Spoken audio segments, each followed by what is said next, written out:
This is Earthfiles, the award-winning news site with the latest updates in science, environment, and real X-Files. Podcasting in-depth reports beyond the 6 o'clock news by Emmy Award-winning journalist Linda Moulton Howe.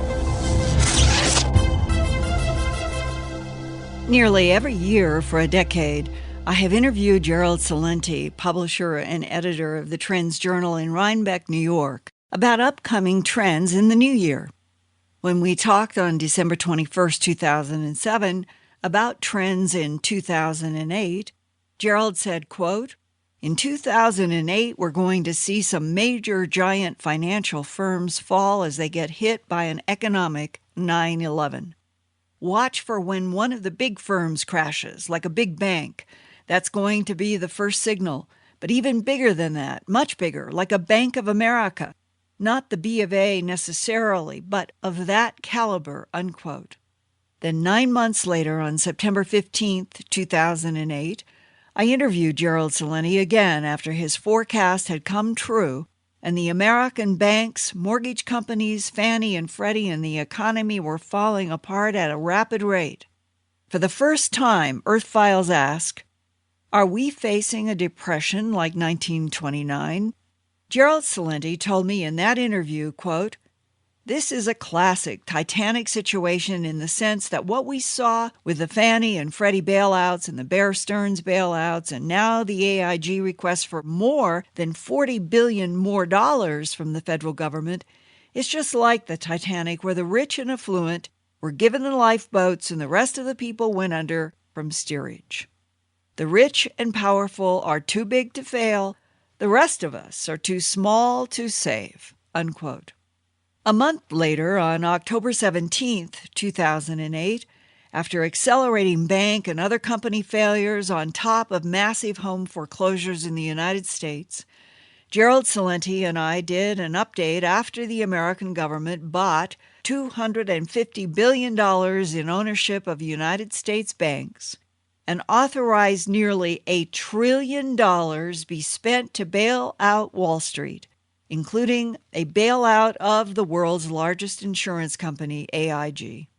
That federal subsidy program is called the Troubled Asset Relief Program, or TARP.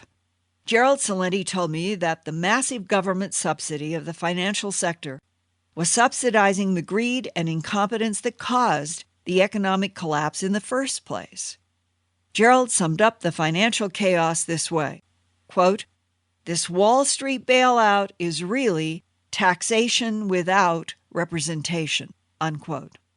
Now, 3 months later, at the end of January 2009, despite the $1 trillion federal TARP bailout, unemployment is rising even faster, real estate values continue to fall, and the new Barack Obama administration is struggling to convince Congress to authorize another $900 billion to jumpstart the American economy and keep the nation from collapsing into full-scale depression like the 1930s. But Gerald Celente's top trend for 2009 forecasts this year is the coming greatest depression. In 2007, we predicted the panic of '08, and that was mostly in the financial areas. Now we're going to see it in the collapse of '09 spread beyond financials throughout society. It's underway. It's happening before our eyes. This is a collapse of monumental proportions. Every day the news is filled with one disaster after another. There's nothing that they can do to stop this other than a productive capacity and maybe an alternative energy, something along the lines of, the discovery of fire or the invention of the wheel. But it has to be really monumental. We can't do it by printing money. I just got the labor statistics summary as of December 2008, and this is reading directly from this.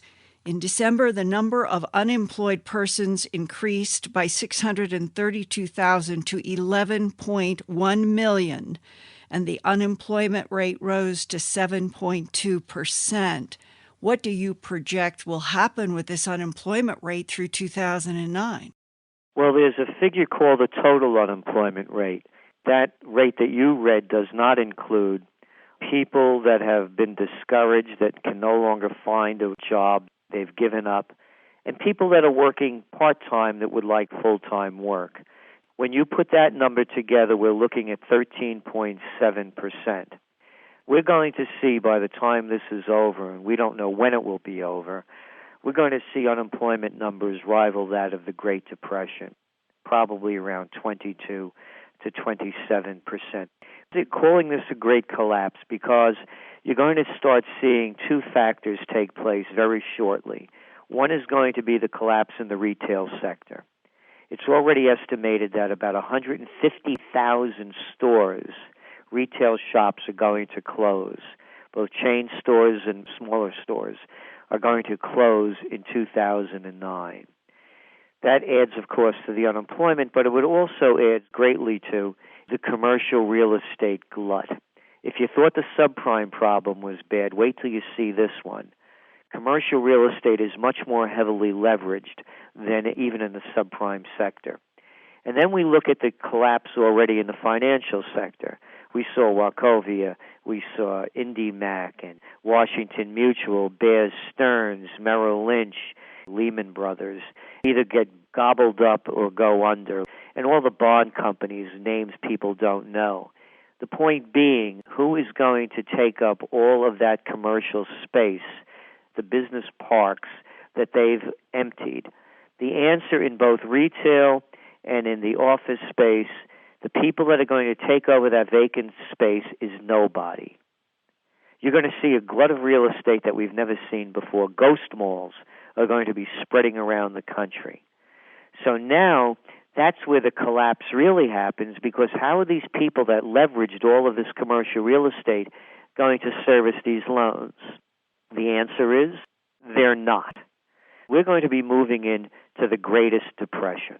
First, I want to make it clear why this is going to be worse and that we're not gloom and doomers. We're just looking at facts. One of the things to remember is that most people are one job away from losing everything. It's not only the corporate greed that brought us into this. People went way beyond their means and borrowed above their heads with these things called home equity loans. Build on that addition, go on the vacation, buy the SUV, whatever it might have been. So they went way beyond their means as well. So, as I said, they're one paycheck away from losing everything. We're going to see massive foreclosures. They are already at record levels. They're going to continue to spread. There is no stopping this using the two tools that the government has, because the only two things that they could come up with in government is either adjust interest rates, which now are down to about zero on the Fed funds, and the other one is to print more money. You can't print your way to prosperity. I mentioned home equity loans. Back in the 30s, nobody had such a thing. If you had a second mortgage, you were considered a loser. Back then, most people didn't own homes. They didn't have credit cards. They weren't burdened with $14 trillion worth of debt. You only bought what you could afford back then. And also back then, very important, we weren't fighting losing wars with a huge military-industrial complex that have cost us well over $2 trillion already, and building as we're sending more troops, as we're hearing now, into Afghanistan. And back then, and this is the key point going back to what I said about productive capacity, when we finally got out of the Great Depression, it was the onset of World War II. We were the manufacturing giant of the world. We manufactured our way out of the Great Depression. We no longer have that manufacturing base. So having said that, what we're left with now is a nation of clerks. I look at these job offerings. You go into a quick stop gas station and they say, have a career with us. So what kind of career? What happens to a young person that gets out of college with a diploma? So you're going to have massive unemployment. You're going to have rising crime, a lot of petty crime, violent crime. It goes with the territory, and people better get used to it, and they're not going to solve it by putting more police on the streets unless they're going to turn it into a totally fascist country. And the other thing we're going to start to see, Linda, we're going to start seeing revolutions. People have had it up to their eyeballs when they're hearing about all of these bailouts and the corporate jets and the perks and the bonuses that the bankers and banksters and brokers getting from the taxpayers' money with the billions of dollars that they're getting while they're bailing out the big guys, the too small to saves are going under while they're getting taxed to death. If we have more people out of work as of January 2009, and all of the statistics on declining housing values keeps going down every month, a huge portion of the American population no longer has any value in the homes that they are trying to stay in, where they are paying mortgages. They are paying more than the house is now worth. With rising unemployment, how can these plans under the new Obama administration solve what seems to be a social economic implosion of this country? They can't, and they won't. And the only things that we can see them doing is grabbing more and more power. They call it nationalizing banks. You know, in 1 year, the whole texture of the United States changed. It began with the bailout of Bear Stearns, or as I like to call them, the Bear Stearns gang. And there's the Merrill Lynch mob and the Lehman boys. These are the gangsters, folks.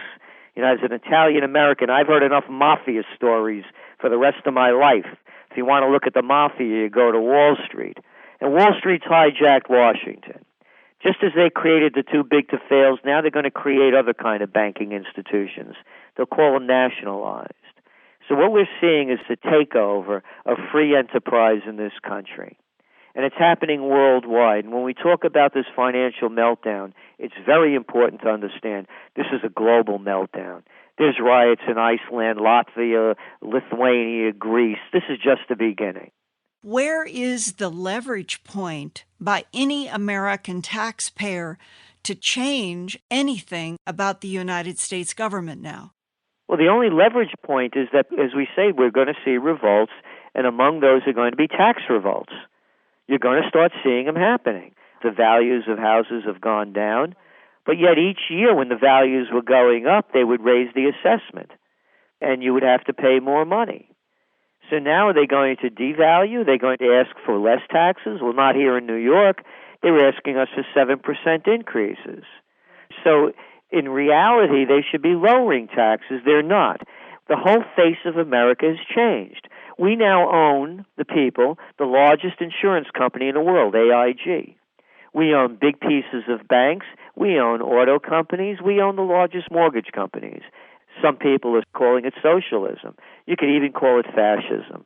The one thing you cannot call what's going on in the United States, it's not free market enterprise. It's a takeover. They're going to keep asking for more taxes. Look at the people they've brought in to manage the TARP money. They brought them in from the Blackstone Group. They brought them in from Goldman Sachs. They brought them in from all the gangs that made it happen. So the fallacy is that government is behind this. We wrote about this when it started to happen, when the name of the trend alert was D.C. heist. Wall Street mob takes over Washington. And that's what's happened. So this is what's going on. So now they're just controlling it in a different way. And isn't this one of the biggest differences between what happened in 1929 through the 30s? There was not government takeover of banks and corporations then, right? Exactly. And the other thing, too, that is very important to understand when you have to look at the details again. This GMAC thing became a bank. The GMAC, the company that loans people money to people to buy their cars. Well, they made them a bank on Christmas Eve when no one was watching. And that's so they could tap into the TARP money. They're eligible for $26 billion worth of money. And then you look, who owns GMAC? Well, you would think General Motors, but if you did, you would thought wrong. 51% is owned by Cerebus. You know who Cerebus is? They own Chrysler Corporation. Which is going under as well. Right, and do you know who the CEO is? John Snow, former Treasury Secretary, the guy just before Paulson. Dan Quayle's a director. Fix is in. It's a rigged game. I love the name Cerebus. The name of the three-headed dog, the mythological dog that guards the gates of hell. Do you need to know any more? This then is the perfect time for you to share about what your own experience was with the former Texas Governor John Connally. And I wonder if you could describe that 1992 experience that led up to what he said to you. Yeah, as a matter of fact, in the Trends Journal, as you see, I have a photo of me and him and his wife Nellie standing in front of the book depository, the Dallas Book Depository in 1992. And it was their first time back since the assassination.